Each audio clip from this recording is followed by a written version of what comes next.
What's going on, Port fans? Welcome back to another video on the channel, and today we're going to be talking about our AFL draftees that we've selected in 2023 across the national and rookie draft that have occurred over the last couple of days. It's been a hectic few days for the youngsters that have been wanting to be picked up by clubs in the AFL, and I think there's been about 90 players overall that have gotten their opportunity, and it's really great to see that they've been selected and all happy. And particularly for Port Adelaide, we've selected 4 across the national and the rookie draft, and surprisingly this is completely not what we expected. And I look at some of the players that were selected and what we've picked up. I'm very pleased with filling another void that we have and going forward, and I reckon a few of these could do a great job. So let's talk about them. Let's talk about the selections we've made in Port Adelaide and see what people think about our new draftees for 2024 and beyond. I'm going to kick us off with simply saying I'm no expert.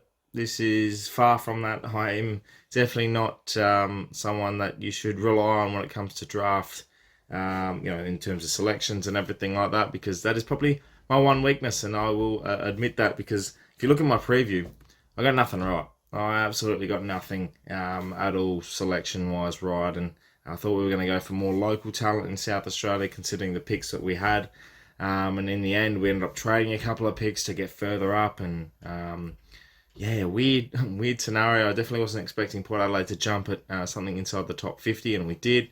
And a couple of other trades as well. All of our selections in the national draft were below 60. 64 players selected over the 2 nights, and it was becoming one of those scenarios where I was just thinking, you know what?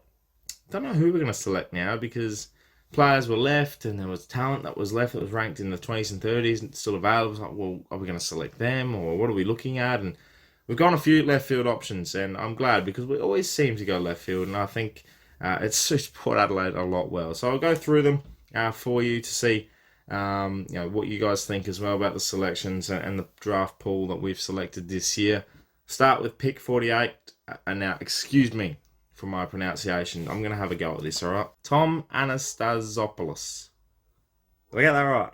Not sure. Anyway, he's 176 centimetre, 65 kilo Victorian from Vic Metro. He's a high pressure forward, great intensity around the pack, and also has a great finishing touch towards goal, which, after I think majority of this year, you look at losing Orazio and a couple of factors as well that play into it. He's definitely one that will push for selection. I don't think early on, but it's very hard to tell with these selections, because they're very low caliber in terms of the picks that we've had, but diamond in roughs that you could definitely nail as well. And I think Tom will produce that. 176 centimeters is small, but I think 65 kilos as well. Yeah, it's a very tiny bloke, but a great lad who's gonna, I think, surprise a few. So a very handy selection. Definitely a bolter in this year's draft pick, and see clearly our drafting crew see something in him, and I'm looking forward to seeing what he can produce. Next up was Lockie Charlson. He's a small forward, also Victorian, pick 52, 177 centimetres and 74 kilos.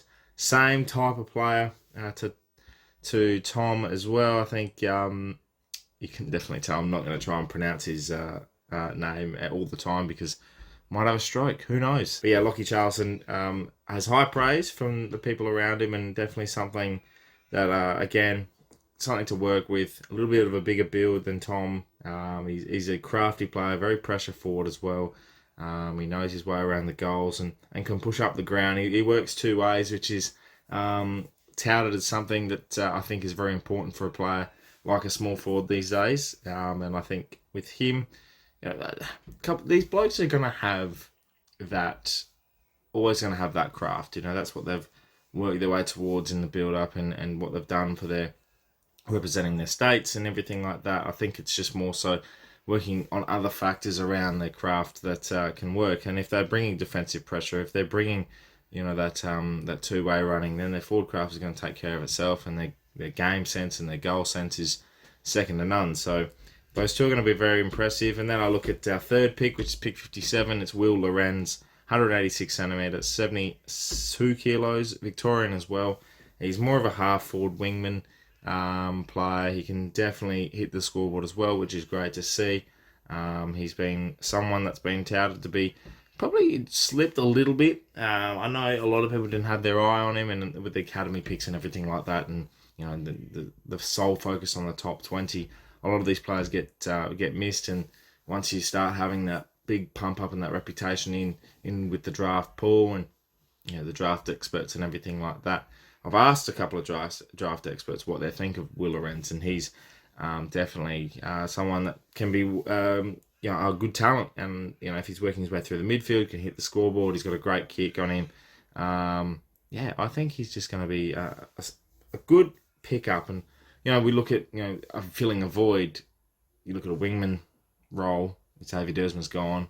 We don't have a proper wingman that is going to really step up and take that role. So I'm not saying he's going to do that in round one. Absolutely not. But I'm saying that if you want to work with something and give him opportunities, that's Will Lorenz, I think. And it's a cool name too. The coolest names of the lot, I think. Our names are very, very different names to what we normally see on a Port Adelaide list. But I'm happy with that. And we always have great calibre and good picks. And I think I look at the first two, and I look at the first, I say the small forwards, there's a lot of Robbie Gray about them. And when I say Robbie Gray about them, I don't mean players. I mean Robbie Gray is part of the drafting selection process. He helps out with recruitment. And for me, I think he's looked at these two, seen a bit. And I think he's got plenty to work with and can work with them. And I think they're definitely his influence in terms of selecting. So if he sees someone they like, I'm trusting Robbie Gray. We moved to the rookie draft. We only took the one selection at pick 13 in the rookie draft there, and it was Xavier Walsh, who is a tall forward, 195 centimetre, 91 kilo from WA. Impressed in the championships, was very good overall, and seems to be a good calibre performer. Can take a great mark, can lead up really, really well, and has a good set shot on goal. So he's impressed. He's someone that I think is a left field option.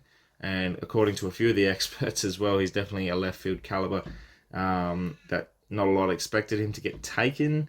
Definitely a good selection as a rookie. I think putting I don't know, I think because we've traded so many in as defenders, we didn't really need to look at any more defenders to come through. We've still got Tom Cleary there as well, hanging about. So I think looking at a tall forward option, that's another one that we can work with. Small forwards and wingmen that can play the game. I think we've ticked every box now. It's just a matter of what we can do with these four players. And I'd love to know your thoughts in general. So all three in our national draft bring defensive pressure, bring forward craft and goal sense. That's great. I think we need that, and it's going to help out the Magpies development as well. And then Xavier, who is hitting our status quo of having Xaviers on the Port Adelaide list. So Xavier Dersman goes out and Xavier Walsh comes in. So ticking that box there, which is good to see. But I think, he's going to do a good job. I don't know. It's hard to tell, isn't it? You just never know with draftees. I don't get my hopes up overly that much when it comes to draft selections, especially ones we've taken late. And I'm not taking anything away from their calibre and what they can produce. Diamonds in the rough are something that happen more often than not these days. And it'd be great to see what they can produce. And I think having that good depth there and having what they can bring to the table, they've got some good company to work with. It's just a matter of applying yourself. And, I think once they're there, we saw the reactions of their friends and family. They're just happy to get that opportunity. And if you listen to the Big Deal podcast as well with Warren Fredray, he was stating about contracts and what the first year players get. If you're taken in this amount of selections and this and this and what part of the draft you're taking, you're getting a decent pay cut for your first year. I think minimum's $105,000. You get a minimum 2-year deal. That's you're on an AFL list. You've started your dream. So now it's just a matter of making the most of it. And who knows? We could see some high quality premiership players here. You just never know. Well, Paul fans, as I've stated, let me know in the comments below your thoughts on these players and what that you think they'll bring to the club in 2024 and beyond.